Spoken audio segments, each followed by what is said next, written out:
is no small minority. Here they are in their thousands. The ill fate of European Super League has started a fire, and it's ripping through the game. The Glazers, they're not about the club. They're about money. They're about greed. They're about turning us into a cash cow. That's what we don't want to be. That I don't know the way the club's been run for the last 10 years. Taking £1 billion out of the club, buying the club in debt, leveraging it against the club, treating people like they're commodities, calling fans legacy fans when setting up the Super League. Just gone on too long. Enough's enough. Every time I go to Ghana, I pay 40 quid. I don't want to give 5 quid to an American owner who really doesn't care.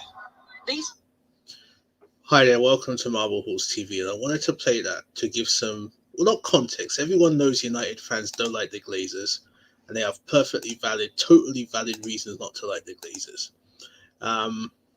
Thing is, though, is that I have to say, why has it taken this long? And I'm not digging out United here. I have nothing against United, to be honest. That may be an unpopular view, but as a Gooner, but I don't. I really don't. But I'll say it for both United and Arsenal, because obviously we're both in similar situations.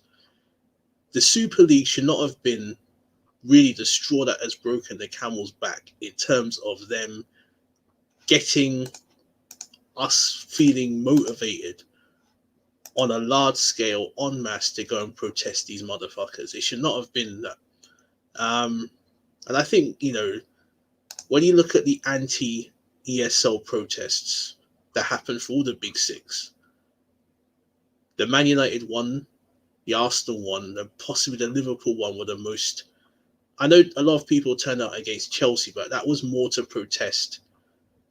That was more to protest that the club should not be, or Chelsea should not be, a part of something that would not kill football, but certainly put football back, if that makes sense. But even still, I think the Arsenal one, what's his name, United protests have been hardest because, again, it goes way deeper than just the Super League, way deeper. protests had been well publicised, but the scale and ferocity surprised police and security at Old Trafford. There are fans who have made their way into the ground and they are now protesting. They've come through the bottom end. The Stretford end is away to my left. They're now heading out onto the pitch to let their feelings be known. This is obviously not what we want to see, and the security here at Old Trafford has failed. So Hundreds. That's another point I want to say. Why did the security fail? Because the thing is, fans are not allowed inside stadiums until the lockdown eases and until the government says so. So why did you let, and not just that, but you knew that there was going to be a protest. You knew that there was going to be a protest. So surely common sense, you don't have to be an expert in security management to realize that, all right, cool, we need to have extra just in case no one smashes the ground up, or even if it's just you lock all the stadium doors, you ensure that all the CCTV cameras are in operation. Obviously, have some people, maybe keep some people inside to ensure that no one breaches it. That's probably all you may probably need to do. But how they got inside the stadium when really they should not be in the stadium itself is kind of odd. And I think United as a club needs to be called out for that.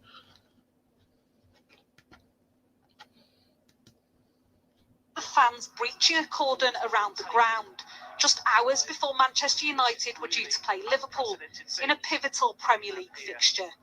One being greeted by perhaps the most influential United fan of them all. I think all football fans should unite today behind what Manchester United fans have done. Because honestly, what they did 2 weeks ago was really dangerous for English football. We must not forget that. They tried to walk away and create a closed-shop league that would have basically created a famine in this country for every other football club. Thing is that people calling Gary Neville hypocrite, and he did on Sky, both him and Carragher did say, yeah, maybe they are hypocrites in that they do work for Sky and that they do, so at least you can give them that. But even still, You know, he has been calling out the Glazers for years on Sky, and I think for United fans' sake and United's sake, they should have listened to him a lot earlier. Supporters also gathered at the city's Lowry Hotel. Inside, players from both teams unable to leave. The game was finally called off more than an hour after the original kick-off time. And this is the man many fans hold responsible for a perceived erosion of the club's values and rising debt. Joel Glazer, the co-chairman of Manchester United, was a driving force behind the European Super League. It was undertaken without consultation of supporters, fueled by greed with no regard for the history of the game. Themes these fans believe have characterised the Glazer family's reign.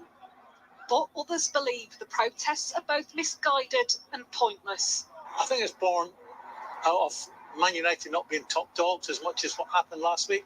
I think that's another excuse to have a go at them. These are serious business people. I don't think this will impact on their thoughts one iota. The Premier League expressed sympathy with police and stewards who dealt with the protests. In a statement, they said, "We understand and respect the strength of feeling, but condemn." I'm going to stop it there, based on what Souness said this there. Frankly, he has a point that this in itself won't stop them, but it has to be the first act in more of a concerted push to get their owners out. So Souness is right, but only if this is a one-off. Now, we obviously all know that the fans invaded the pitch. They shouldn't have been there. Was that wrong? Was it in bad taste? I'm going to say I have mixed views. They shouldn't have probably breached the pitch, but one could argue that, because look at the media attention this has got. This has gone global, not just in England or the UK or Europe, but this is around the world. People are seeing this. And, you know, I think really, I'm just reiterating an earlier point, but it should not have taken as long as it did for them to be this level of anti-Glazer. And to be fair, you have to say from an Arsenal standpoint, it's the truth.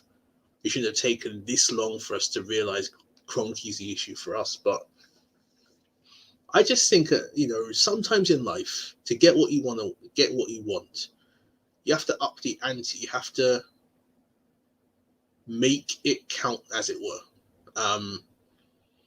And if this means causing a bit of a ruckus, if this means not scheduling a game, or rescheduling a game, I should say, if this means even negative PR for the Glazers and Man United, then so be it. However, it has to be a first step in the process. So yes, one could argue that the protest went too far, which is a valid point. However, another valid point is that if it's just holding up that things and the game still went ahead, the Glazers aren't going to give a shit. So again, I can see the logic in both sides of the argument here.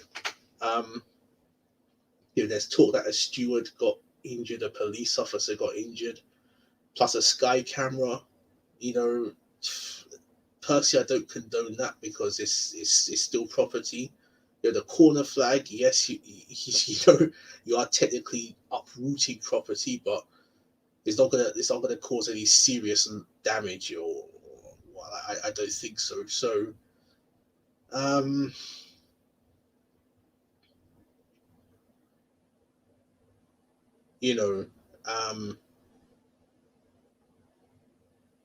so yeah, possibly you have to say that certain actions sometimes need to be taken to get people to notice. And as for us on Thursday, now this is the biggest game in our season. I think it'll be very ill-advised and frankly stupid for us to do the similar. I'm not sure who we're playing next in the league. Is it Palace? I think so. I think it could be Brighton, actually. Maybe the Brighton game. I'm not saying invade the pitch or, but, something has to be, get one of them plain banners. even if we can get a plain banner and I don't know, it throws leaflets on the on the pitch or something. I don't know. But yeah, this Thursday, I implore any Gooner who watches this or listens to this, no, not this game, not Thursday. That's crucial. The players, the manager, they have to be 100% in not in their head, but you know what I mean, 100% focused. But no, that'll be foolish to do it this Thursday. If it's a Premier League game, because the Premier League, the only thing we can really hope for is finish above 8th, which we finished last season. But yeah, other than that, my view on the United protest. You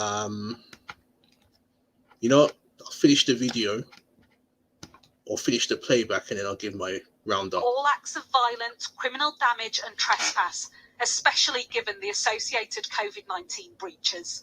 Fans have many channels by which to make their views known, but the actions of a minority seen today have no justification. The date of the rearranged fixture has yet to be decided. The events of the past fortnight may have marked the beginning of football's great revolt and revolution. Martha Kellner, Sky News. Now, I have to agree with that last point that the Sky News reporter made there, that, again, I think sometimes in life you do have to up the ante. My view of this over the last 24 hours has changed, to be honest, because at the time when I saw it, I thought, nah, you know what? This will sound a bit funny, but I was pissed off that the stream for our game was split with their protest, because I was thinking, well, bruv, I want to see our game. I want to see us winning it for once at Newcastle. Not some protest of a club I'm not a fan of. But again, this is unprecedented, so I'll allow Sky and all them for that. But my view at the time when seeing that was, I don't know, I didn't agree with it because they're trespassing. Yes, you're upset. Of course, I fully understand they're upset with the Glazers. They have every right to be, but there's a way in which you protest. Violent protest ethical? If it means, what if there's collateral? What if people get hurt? What if people who are not even connected? That's what I'm saying. So it's not as, but reflecting on it now, just over 24 hours after it, I think sometimes you have to up the ante. Sometimes you have to make things count, and this has made it count. So my hope to United fans, because I'm going to say this, I actually respect Man United as a football club. I don't hate them.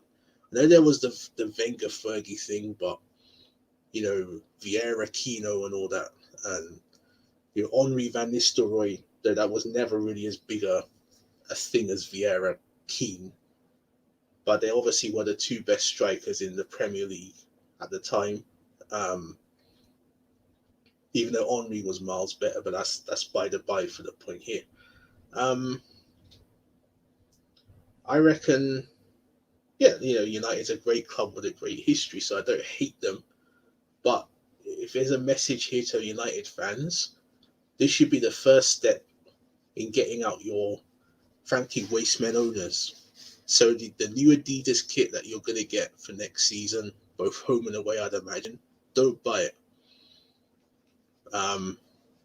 Because if Adidas has shit shirt sale numbers, then they would seriously consider the wisdom of the shirt deal, which would fuck the Glazers up. Don't renew your season tickets. Don't renew your club memberships. Don't buy any United merchandise. Yeah, and United have cornered the merchandise market. You can get United lunchbox, United car seat cover, United fucking condom, United kettle. Do not buy any of that shit. And that's to all United fans around the world. And this is also to Arsenal. Because I have a club membership. I'm seriously considering not renewing it. Because that's just giving money to the KSC. And, you can't criticize something. You can't try and beat something down, then feed it to sustain it. To make them go, or at least make them at least consider selling, you have to make their investment, their asset, as less viable as possible. So if that means falling revenues, negative PR, if it means the share price goes down, if it means they're not as attractive to sponsors, so be it. You know, if you want to see games, stream. Maybe that's what fans should do. Maybe just invite your brethren around and see the stream and don't pay their tickets. But yeah. So yeah, that's just my view on their protest. And I changed my view since yesterday. But you know, this has to be the first step. It can't just be, because what Sunez says is correct in that if it's just done in itself, the Glazers aren't going to care. It has to be the start of a more concerted effort. I really need an example to all clubs, really. You know, basically how to do this. So, yeah. Thanks a lot for listening.